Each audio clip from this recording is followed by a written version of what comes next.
Peace, family. So I'm thinking about this concept that we call checking it in the gang culture. The gang community, we like to say things like no-fly zone. We like to say things like someone got to check in. And that is to suggest that they have some kind of sovereignty in their community. But what Negroes got to understand is you only have sovereignty over genocide. And that's what this is called. Sovereignty over genocide. When we're talking about engaging in a fratricidal war against ourselves, when we're talking about facilitating mass genocide amongst each other on behalf of ourselves, you have sovereignty over that. You guys control and own all of that. But the most interesting thing is a brother has beef with another brother, and then a group of brothers tell that person, you can't come into this community. But my thing is, when the white man comes and he guns us down, do we ever say there's a no-fly zone for that white man to come in our community? Do we ever say that that white man can't check in to our community? Do we ever say that? Nah, we never say that. We never tell the beast that murders our children, murders your husbands, okay, for the sisters out there, disrespects your wives for the brothers out there, falsely incarcerates us day after day after day. You see it on the media, and you also see it in your community. Not one time have I ever seen someone say, George Zimmerman, no-fly zone in Florida. But we got the nerve to catch bodies in Florida and abroad. But not one person has said, no-fly zone. Or, Zimmerman, you got to check in. When we look at Sean Bell, Michael Brown, when we look at Trayvon Martin, when we look at all these different victims of racial animus, victims of racial profiling and police brutality that's been perpetrated against us in our community, not once have I ever seen anybody in gang culture say, you got to check in.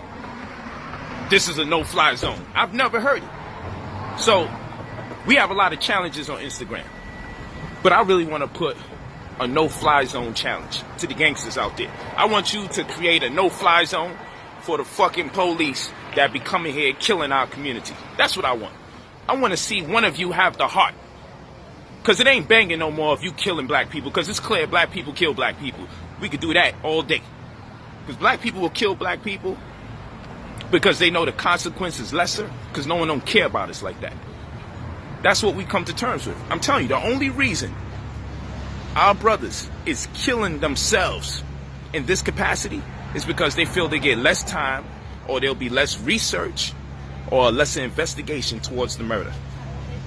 But they know if they bang on white folks, they'll most likely be incarcerated. They most likely would get a lot of prison time.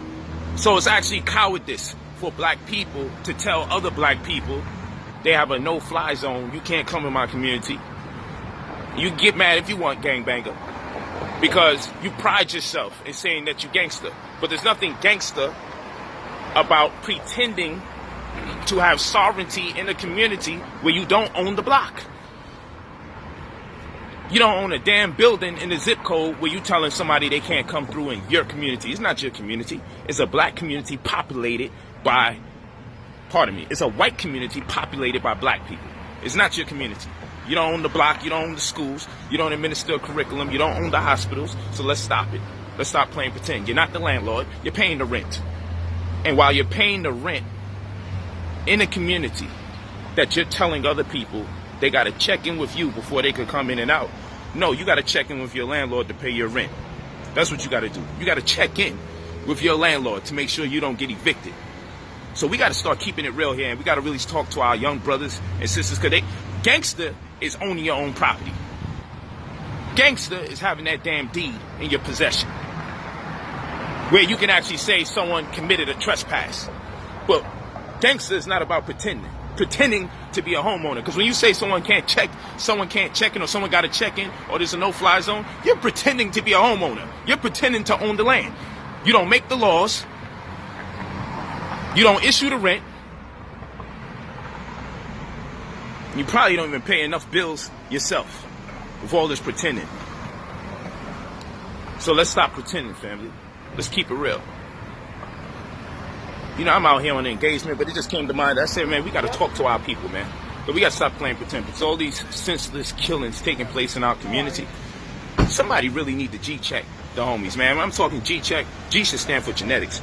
Because there got to be a lot of white oppressive blood in your body that makes you hate your own people the way we going about killing each other. We need to start G-checking each other. We need to start genetically checking each other. Because just because you look black, I contend that just because it looks black doesn't necessarily have to think black. Because due to so much miscegenation, we all victims of this melting pot society that we call America and abroad. We've been raped for so many years. I wouldn't be surprised if these mass killings is incited by the blood of our oppressor that runs deep, thick, and fluent in our veins. So I'm hurt, family. I'm just thinking about what I'm seeing in the media about what we're doing to each other. And our brothers and sisters are still out here talking about who could fly into town and who got to check in and call this one and call that one. Why the police don't feel like they got to check in with the hood? As many gangsters as there, y'all going to put the gun down when they come and tell you you're about to do life in prison. You put the gun down, you get arrested willingly. But you got a hatred for your own so bad that you will pick up the burn. You will pick up the gun for your own people. You hate yourself that much. Y'all wild for that, man. Something has to be said about it, and I'm going to continue pushing this message forward. Now, you may say, yo, Polite, you are asking people to go out and kill other races, go out and kill the police? Listen, I'm just saying this. I see who the killers of black people are, and it's black people in addition to other people. So what I'm saying is black people's biggest issue isn't black people at this particular point in time. People are monopolizing or taking advantage of our ignorance and our hatred for ourselves. And they're just joining in. But they don't got to work hard to kill us no more because we kill ourselves. Wake up, family. Peace. Hope you catch the message.